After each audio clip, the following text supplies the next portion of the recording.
This program is brought to you by Emory University.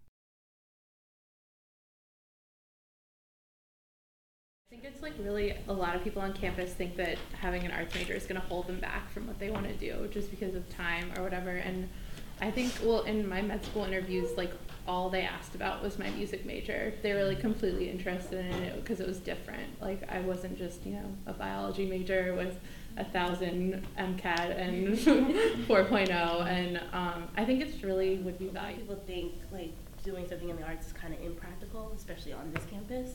And like I know when I told my mom I wanted to major in dance, she was like, "What?" She like freaked out.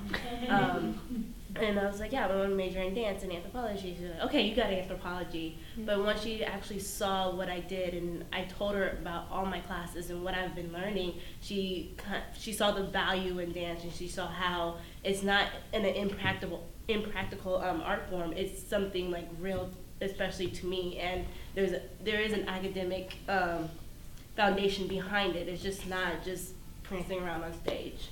So in freshman year I took an acting course, Theater 121, and I got into theater that way and came to know about the theater department, the people, started getting interested in the arts. So I was very science oriented. I came in pre-med. Neuroscience was what I wanted to do.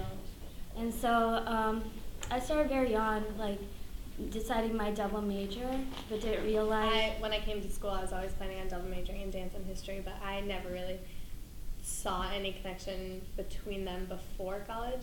A lot of history nowadays is going away more from memorizing facts and these were the major battles and these were the kings and queens, and looking more at cultural themes and more like the everyday person. And I think my background in the arts has really helped me appreciate that and understand it more, because so the problem solving that I do in my chemistry courses and my math courses have also worked in some way kind of parallel the problem solving that we have to do in rehearsal in order to make something work, in order to have certain people on stage at a certain time, working with rhythm, working with weight. All those things are very, very problem solving oriented, I guess, and analytical in a sense. So that's where I really... as far as the arts culture on campus, I can definitely speak among arts students. It's really strong and people really support each other. Because whether you're in orchestra or choir or a dance group, you meet with these people each week and work together in creating this art and become friends through that. So there's a strong bond there. As far as how that... Science is not black or white. There's always this kind of gray area. And that for me is art.